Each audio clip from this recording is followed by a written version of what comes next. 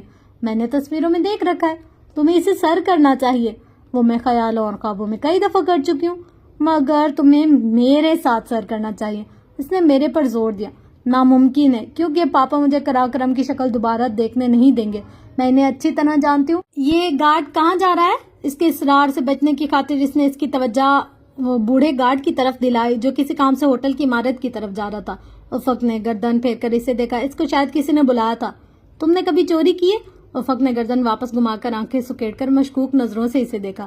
نہیں, میں نے بھی نہیں کی, مگر اب میرا دل کر ہے. چوری کرنے کا نہیں, تم سے کروانے کا, اس نے معصومیت سے کہا.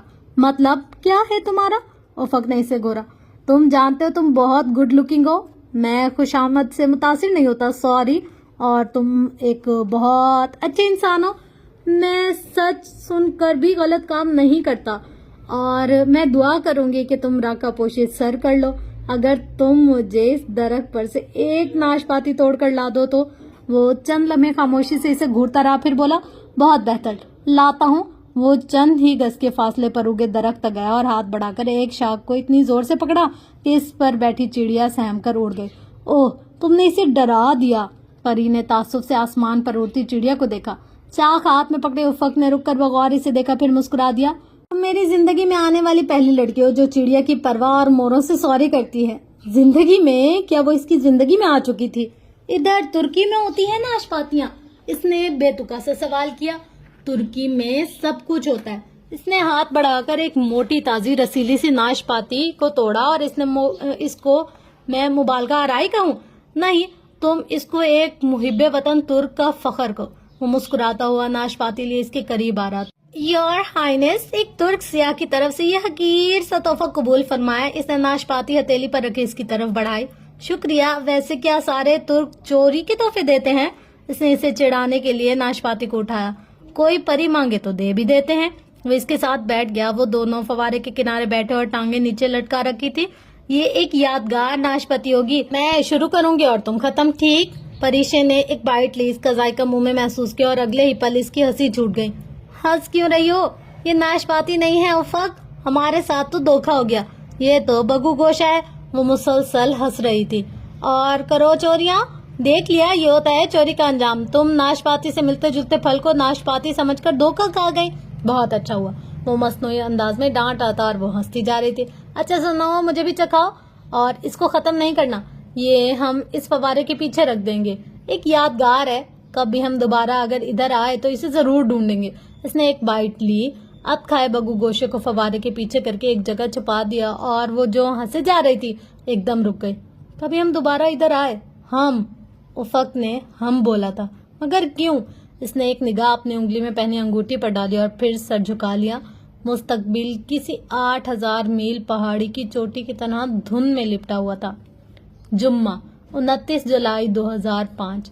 عرصہ, تم اپنے ناول میں یہ بھی لکھنا کہ جب ہم لوگ, سوری میرا مطلب ہے کہ جب تمہارے کردار کالام کے مال روڈ پر پہنچے تو وہاں مری مال روڈ کی طرح کا رش تھا.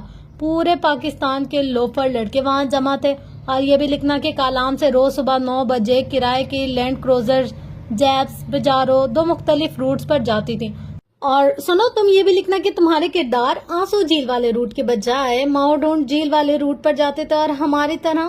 اور وہ چاروں آگے پیچھے مال روڈ کے کنارے پر چلتے ہوئے دائیں طرف بہتے دریا پر بننے اس کے پل کی طرف جا رہے تھے جس کی دوسری طرف سڑک پر لینڈ کروزر اور پراڈو کی لمبی قطاریں کھڑی تھی. ان کرائے کی گاڑیوں کے مائی ڈرائیور اپنے اپنے مسافروں کا انتظار کر رہے تھے. آگے میں بتاتا ہوں عرصہ. آگے تم لکھنا کہ ان کے پاؤں کے نیچے سڑک تھی اور سر پر آسمان تھا اور دریا کا پانی بہت شور مچاتا تھا. اور وہ عرصہ کو اس طرح مشورے دے رہے تھے کہ اس کے انداز سے لگ رہا تھا کہ وہ بولا تو پریشے کا برا سا منہ بنے گا. زیادہ بولنے کی ضرورت نہیں ہے تمہیں, میں اسے مشورہ دے رہی تھی. ہاں, تمہیں بھی مشورہ ہی دے رہا ہوں. وہ اسے چڑھا رہا تھا. وہ خفکی سے سر جھٹک کر تیزی سے آگے نکل گئی. سنو عرصہ, ایک خبر سناؤ. پیچھے آتے افق نے دانستہ بلند آواز میں محض اسے چڑھانے کے غرض سے کہا تھا.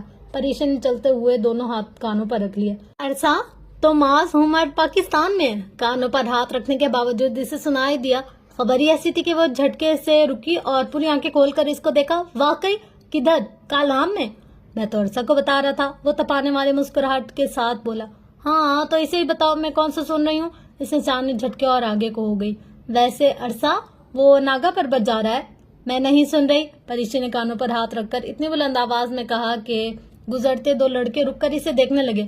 تم لوگ کیا سڑک کے بیچ میں کھڑے ہو کر ٹین ایجرز والی حرکتیں کر رہے ہو؟ ہاں.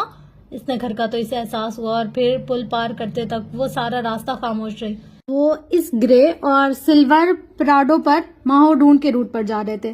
زیادہ تر سیاح ڈھونڈی جاتے تھے. آنسو جھیل کی طرف سیاح بہت کم جاتے تھے. کرائے کی ان گاڑیوں پر ڈرائیور خطرناک راستوں پر ڈرائیونگ میں مہارت رکھتے تھے. لاہور کراچی میں گاڑیاں عام ڈرائیور کالام سے آگے کے ان راستوں پر گاڑی نہیں چلا سکتے تھے. وہ پراڈو کے ساتھ کھڑی ہو گئی تھی. ڈرائیور اسے پہچان گیا. کل شام کالام پہنچنے پر پریشی ہی تو تھی جس نے ظفر کے ساتھ اس ڈرائیور سے آج کی سواری کا سودا طے کیا تھا. وہ 1200 دینا چاہتا تھا جبکہ ڈرائیور 1500 مانگ رہا تھا. پریشی کو 300 روپے کوئی بڑی بات نہیں لگی تھی سو اس نے معاملہ خود ہی طے کر لیا تھا.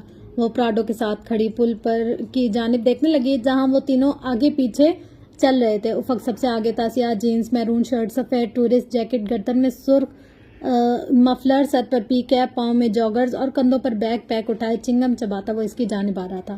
رنگوں کے اس امتزاج پر پریشی کو حیرت ہوئی تھی کیونکہ اس نے خود بھی سیاہ ٹراؤزر کے اوپر میرون کشمیری کڑھائی والا کرتا اور بڑا سا دوپٹہ لے رکھا تھا. بالوں کو اس نے کیچے میں باندھ رکھا تھا اور پاؤں میں گلابی اور سفید جاگرز تھے. افق پراڈو کی اگلی جبکہ وہ تینوں پچھلی سیٹ پر بیٹھ گئے، ڈرائیونگ سیٹ سے بالکل پیچھے کی تاکہ اسے افق کا چہرہ ٹھیک سے دکھائی دے. اسے خود پر بھی حیرت ہوئی کہ جب وہ مری میں تھے تو اس سے بات تک نہیں کر رہی تھی اور اب وہ کتنے اچھے دوست بن چکے تھے. اس سفر سے اسے 5 دن بھی نہیں ہوئے تھے اور یوں لگا تھا کہ جیسے صدیاں بیت گئی ہوں. پراڈو پرخطر راستوں پر دوڑنے لگی تو کھڑکی سے باہر دائیں طرف بہتے نیلے دریا کو دیکھنے کے بجائے افق سے پوچھنے لگی، تمہیں کیسے پتا کہ توماس پاکستان آیا ہوا ہے؟ میں اس کا میڈیا ایڈوائزر تو ہوں نہیں، ظاہر ہے اخبار میں ہی پڑھا. تم اس سے کبھی ملے ہو؟ اسے جاننے کا اشتیاق ہوا تھا. پریشے جہاں زیب، یہ کلائمبنگ ورلڈ بہت چھوٹی اور گول ہوتی ہے. یہاں درجنوں بار آپ ایک دوسرے سے ٹکراتے ہیں. میں توماس سے پچھلی بار ناگا پربت پر ٹکرایا تھا. وہ آ رہا تھا اور میں جا رہا تھا. کیسا ہے دکھنے میں؟ اتنا ہی گڈ لکنگ جتنا تصویروں میں آتا ہے. اب میں اس سے جیلس ہو رہا ہوں، اس لیے پلیز موضوع بند کر دو. وہ مسکین سی صورت بنائے ہاتھ جوڑ کر بولا تو وہ بڑبڑاتی ہوئی کھڑکی سے باہر دیکھنے لگی.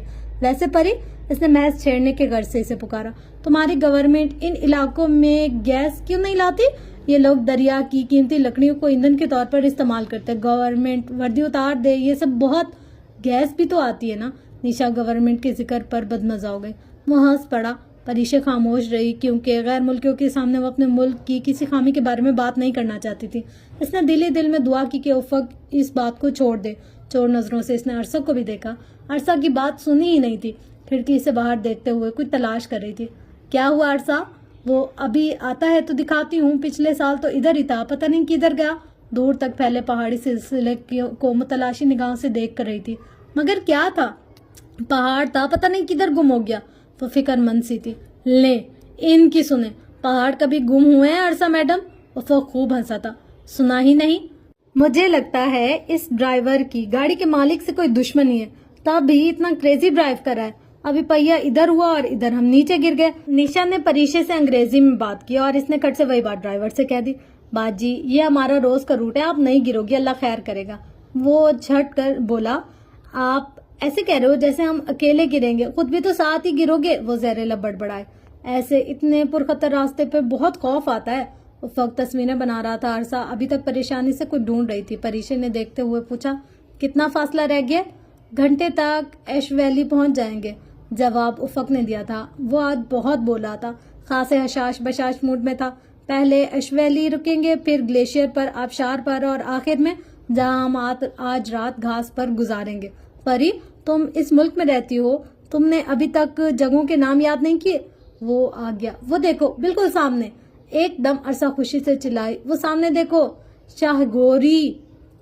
شاہگوری ادھر کالام میں؟ پریشے نے اس کی نگاہوں کے تعاقب میں دیکھا جہاں بالکل سامنے جامنی پہاڑوں کے سلسلے کے درمیان ایک الگ سا برف سے ڈھکا سفید پہاڑ کھڑا تھا. یہ شاہگوری ہے، مگر شاہگوری تو سکردو سائڈ پر ہے، راکرم کے پہاڑوں میں ہے نا افق؟ اس نے الجھ کر افق کو مخاطب کیا مگر وہ اپنی گود میں رکھے کیمرے کو دیکھ رہا تھا. اس نے جواب نہیں دیا. یہ شاہگوری نہیں ہے مگر مقامی لوگ اسے شاہگوری کا چھوٹا بھائی کہتے ہیں. بالکل ویسا ہی احرام نما شکل ہے اس کی. ویسے ہی دکھتا ہے نا؟ عرصہ بڑی خوشی خوشی بتا رہی تھی. واقعی بالکل ویسا ہی دکھتا ہے. اس کے لہجے میں فخر اتر آیا. آخر شاہ گوری دنیا کی دوسری بلند ترین چوٹی اس کے ملک میں تھی. وہ فخر کیوں نہ کرتی؟ ویسے افق، شاہ گوری کا نام K2 کس نے رکھا تھا؟ افق اپنے کیمرے میں مصروف تھا. اس نے جواب نہیں دیا. افق، پریشے نے پھر اسے پکارا. پتہ نہیں، مجھے یہ سیٹ کرنے دو نا. وہ کیمرے پر جھکے بیزار سی آواز میں بولا. پریشے نے بری طرح چونک کر اسے دیکھا. میں بتاتی ہوں پری آپی، جب کیپٹن TJ منگیٹرم نے کراکرم کے پہاڑوں کا سروے کیا تھا تو اس نے جس ترتیب سے پہاڑ دیکھے تھے اسی ترتیب سے ان کا نام رکھ دیا. K1، K2، K3 اور K4 وغیرہ. K سے کیا مراد ہے؟ نشا نے پوچھا. K is from کراکرم، وہ مزے سے بولی. ہے نا پری آپی؟ اس نے تائیدی چاہی. پریشے نے اس کی بات ٹھیک سے سنی بھی نہیں تھی. وہ تو افق کو دیکھ رہی تھی جو سر جھکائے کیمرے کے بٹنز خواہی دبا رہا تھا. صاف محسوس ہو رہا تھا کہ اس کا ذہن کہیں اور ہے. وہ ایک دم اتنا بیزار اور اکتا کیوں گیا تھا وہ سمجھ نہیں سکی تھی. ایشو ویلی پہنچنے تک سارا راستہ وہ اور افق خاموش رہے تھے. وہ اپنے کیمرے پر جھکا رہا تھا اور پریشے خالی اس ذہنی کی کیفیت میں کھڑکی سے باہر نیچے بہتے نیلے دریا کو دیکھتی رہی تھی. کبھی کبھی اس کا دل چاہتا تھا کہ افق اسے کچھ کہے، اپنے اور اس کے نامعلوم تعلق کی وضاحت کرے، اسے بتائے کہ وہ اس کے لیے کیا سوچتا ہے. وہ جاننا چاہتی تھی دونوں کے درمیان اگر کچھ ہے تو وہ کیا ہے، مگر یہ سب وہ اس سے کہنے سے قاصر تھی. اشو فلک بوس پہاڑوں کے درمیان بنی ایک چھوٹی سی وادی تھی جس کے درمیان سے دریا بہتا تھا. وادی میں سیاحوں کی خاصی گہما گہمی تھی. ان کی پراڈو کے ساتھ پجارو اور ایک پورا قافلہ تھا. کالام سے نکلا تھا. ان میں سے تقریباً سبھی گاڑیاں اشو میں رک گئی تھی. پیچھے آ رہی تھی کچھ. آؤ اس کیبن میں چلتے ہیں. یہ پہلی بات تھی جو ادھر آ کر افق نے کی تھی. اس نے کراس کر اسے دیکھا، پھر اس کے پیچھے چل پڑی. سڑک کی دائیں طرف نیچے شور مچاتا نیلا دریا بہہ رہا تھا. سڑک کے بائیں دہانے پر بہت اونچے لکڑی کا ایک کیبن بنا ہوا تھا. اس کا فرش لکڑی کے تختوں کا تھا جن کی درزوں سے نیچے بہتا پانی اور نیلا دریا دکھائی دیتا تھا. وہ جس طرح سے کیبن میں داخل ہوئے تھے وہ کھلی تھی. باقی 3 اطراف میں نیچے کر کے تختے لگے ہوئے تھے. وہ کیبن بالکل بالکنی لگ رہا تھا. کیبن میں دونوں اطراف لکڑی کے بینچ اور درمیان میں لکڑی کی بنی میزیں رکھی ہوئی تھی اور وہ ایک آخری سرے پر ٹک گئی تاکہ بائیں طرف بہتا دریا اچھی طرح سے دیکھ سکے. نشا اور ارسا وہاں آئی تھی اور وہ کولڈ ڈرنک لینے چلی گئی تھی. افق لکڑی کے ریلنگ کو تھامے جھک کر نیچے بہتے پانی کو دیکھ رہا تھا. سنو، اس نے افق کو پکارا، مگر دیو کامت سرمئی پتھروں سے ٹکراتے نیلے پانی کا شور بہت تھا کہ وہ سن نہ سکا. وہ اٹھ کر اس کے قریب آ گئے. سنو، تمہارا موڈ کیوں خراب تھا؟ لکڑی کے ریلنگ پر پشت ٹکا کر ایسے کھڑی ہوئی تھی کہ دریا پشت پر اور افق سامنے تھا. وہ چونک کر سیدھا ہوا. میرا موڈ؟ نہیں تو کبھی کبھی تم اتنے اجنبی بن جاتے ہو کہ. وہ رک گئی اور گردن پھیر کر پیچھے بہتے دریا کو دیکھنے لگی. کہ وہ بغور اسے دیکھ رہا تھا. کہ مجھے خوف آنے لگتا ہے. نیچے بہتے نیلے پانی اور اس کی سفید جھاگ پر نظریں جمائے وہ سرگوشی میں بولی. اچھا؟ وہ ہولے سے ہنس دیا. پریشے نے رخ موڑ کر سنجیدہ نگاہوں سے اسے دیکھا. اس روز جلیل کے ریسٹورنٹ میں بھی تم ایسے ہی ہو گئے تھے. مجھے دکھانے کو بلی کو پیار کر رہے تھے، ہے نا؟ تمہیں وہ بات ابھی تک یاد ہے؟ وہ جواب دیے بنا گردن پھیر کر پانی کو دیکھنے لگی. I am sorry for that Pari. میں بس پتہ نہیں کبھی کبھی مجھے کچھ ہو جاتا ہے. اس نے گردن موڑ کر اسے نہیں دیکھا تھا. وہ یوں ہی پیچھے دریا کو دیکھ رہی تھی. چند لمحے خاموشی کی نظر ہو گئے. پتھروں سے سر پٹکتے پانی کے شور کے باوجود اسے بہت خاموشی محسوس ہو رہی تھی. جانتی ہو پری، جب میں نے تمہیں مارگلا کی پہاڑیوں پر پہلی دفعہ دیکھا تھا تو مجھے کیا لگا تھا؟ مجھے لگا میں واقعی کسی پری کو دیکھ رہا ہوں. تم نے وائٹ اور پنک رنگ کا سوٹ پہنا ہوا تھا، تمہیں یاد ہے؟ میں یوں کبھی بھی اجنبیوں سے فرینک نہیں ہوتا. میری طبیعت کچھ اور ہے. موڈی کہہ لو، اکڑ کہہ لو، مگر تم سے بات کرنے کو میرا دل چاہتا تھا. کیبن کی طرف بائیں طرف سے اندر آنے لگی تھی دھوپ اور روشنی. سورج کی سوائیں براہ راست پریشے کے چہرے پر پڑی تھی. تو اس کی دائیں طرف سے آ کر کھڑا ہو گیا. دھوپ کا راستہ رک گیا. تمہیں دیکھ کر مجھے یوں لگتا ہے جیسے میں تمہیں جانتا ہوں، ہزاروں برس سے جانتا ہوں. تم میری ذات کا وہ گمشدہ حصہ ہو جو ٹوٹ کر الگ ہو گیا تھا. ہم دونوں صدیوں پہلے کسی اور دنیا میں بچھڑے تھے اور اس روز مارگلا کی پہاڑیوں پر پھر سے مل گئے تھے. تمہیں ایسا لگتا ہے پری؟ پریشے نے سر جھکا لیا اور اپنے جاگرز تلے لکڑی کے تختوں کے درزوں سے اسے جھانک کر اڑاتا نیلا پانی بھی نظر آ رہا تھا. وہ کتنی ہی دیر اس کے جواب کا انتظار کرتا رہا اور وہ کچھ نہ بولی. تب اسے ارسا کی آواز سنائی دی. وہ افق کو بلا رہی تھی. اس نے سر اٹھا کر دیکھا. وہ چند گز کے فاصلے پر کھڑی دور سے بہت بلند آواز میں اسے کسی ٹریک کا بتا رہی تھی. وہ سر ہلا کر پریشے کی دائیں طرف سے ہٹ گیا. سورج کی تیز شعاعیں اس کے چہرے سے ٹکرائی. اسے لگا وہ اس کے جانے سے ایک دم تنہا ہو گئی ہے. پھر دھوپ میں بالکل تنہا. ارسا کی طرف جاتے افق کی پشت کو دیکھتے ہوئے اس کی آنکھوں کے گوشے بھیگتے چلے گئے. ان دونوں کا 7 دنوں کا ساتھ تھا. 2 دن مزید رہ گئے تھے.